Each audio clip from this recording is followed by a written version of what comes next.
طوفان نوح کے بارے میں سوال کرنا چاہتا ہوں. یہ بھی ماشاءاللہ آدم تک تو نہیں پہنچے، طوفان نوح تک جا پہنچے ماشاءاللہ.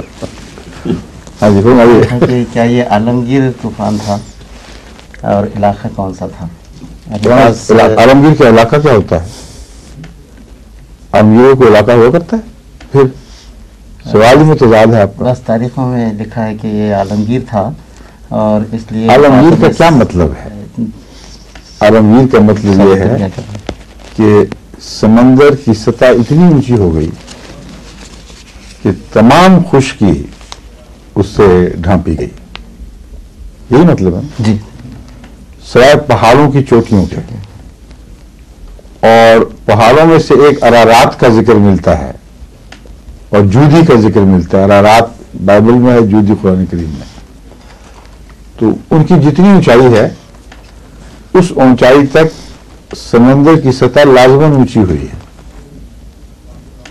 اور ڈاکٹر عبدالسلام صاحب مرحوم اللہ نے مغفرت فرمایا، ان سے میں نے ایک دفعہ یہ سوال کیا تھا کہ آپ میتھمیٹیشین ہیں چوٹی کے، ذرا بتائیں تو صحیح کہ اتنی سطح اونچی کیسے ہو سکتی ہے.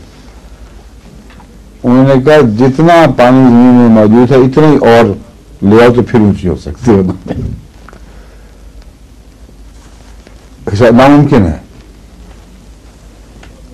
سارے سمندروں کا پانی اور وہ دونوں برف کے تولے جو دونوں سطحوں پر ہے یہ سب اکٹھے بھی ہو جائیں تو اتنا نہیں زمین کو ڈبو سکتے کہ جس کے نتیجے میں جودی پہاڑ تک سطح اونچی ہو جائے.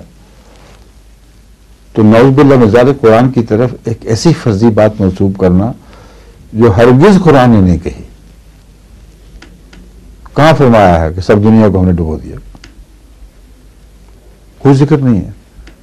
نوح کی قوم ہے، نوح کی قوم نے مخالفت کی، اور یہ تصور ہی جائز ہے کہ نوح کی شریعت امریکہ بھی پہنچ گئی تھی اور چین بھی پہنچ گئی تھی اور دور دراز تک، وہ تو ایران تک بھی نہیں پہنچی تھی. تو اللہ بھی کیسا ہے منصف مزاج نعوذ باللہ من ذالک کہ وہ انکار کسی اور نے کیا ڈبو سب کو دیا. اس لیے اس کی جو لاجک ہے اس کو سوچیں، اس کی بنیادی جو کامن سینس، جو معمولی عقل کی سادہ باتیں ہیں، ان کی کسوٹی پر پرکھ کے دیکھیں تو قرآن کے دعوے کے سوا کوئی دعویٰ اس کی طرف منسوب کرنا جہالت ہوگی، اور قرآن نے یہ دعویٰ نہیں کیا. سمجھ گئے؟ وجودی کون سا ہے اس کے متعلق تحقیق ہو رہی ہے، ہم بھی کر رہے ہیں. کوئی ایسا ملک ہے جس کی سطح سمندر سے کچھ نیچے معلوم ہوتی ہے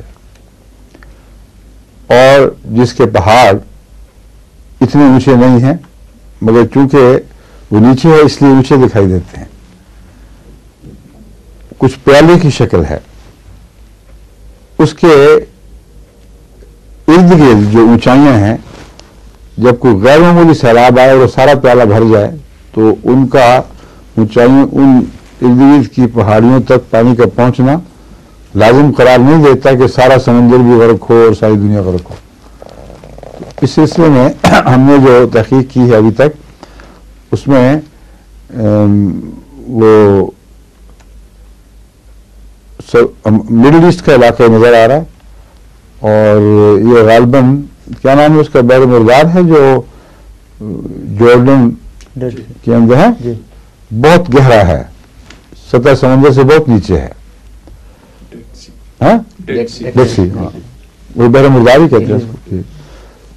تو اس کے مطابق ہمارے جو محققین ہیں جن کے سپرد میں نے کام کیا تھا، انہوں نے کافی شواہد نکالے ہیں، لیکن ابھی وہ تحقیق مزید آگے بڑھنی ہے. اور دریافت بھی کیا ہے کہ جودی اس پہاڑ کا نام نہیں ہے صرف جو بہت بلند اور دور بتایا جاتا ہے، بلکہ وہاں اسی علاقے میں ایک چھوٹا پہاڑ بھی ہے جس کا نام جودی ہے. تو وہ تحقیق جو ہے سید منیر احمد صاحب کراچی والے کر رہے تھے، مگر ابھی تک جو ہم نے ان کو بعض سوال نامے بھجوائے تھے کہ آپ کی تحقیق میں ایک تو بڑی مغلق ہے، بہت ہی حد سے زیادہ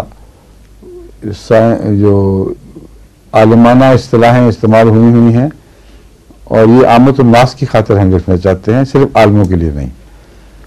اور پھر خود چونکہ جانتے ہیں اس لیے بات کو پورا کھولا نہیں ہوا. تو یہ ایک تھیسس تو ہے لیکن کتاب کا مضمون نہیں. چنانچہ ان کو میں نے کہلاق بھیجایا تھا کہ آپ نے کچھ کرنا ہے تو اس کو کھول دیں یا پھر مجھے اجازت دیں میں اپنے اسکالرس یہاں سے اپنی ہدایت کے مطابق اس کو پوری طرح کھول کر ایک قابل فہم کتاب کے صورت میں پیش کر سکتا ہوں.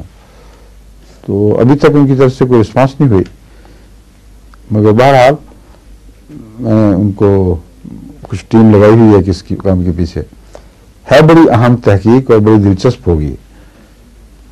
تو حضرت نوح کی تاریخ کے مطابق بعض ایسے زیر زمین شواہد اب نکل جائے ہیں جن سے پتہ چلتا ہے کہ اس زمانے میں کوئی واقعہ اس زمانے کے لوگوں میں کچھ مشہور بھی تھا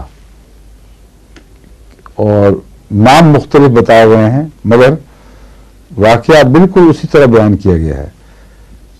دریائے فرات کی جو تہذیب ہے اس کے تعلق میں یہ تختیاں ملی ہیں مٹی کی جن میں اس قسم کے واقعات درج ہیں.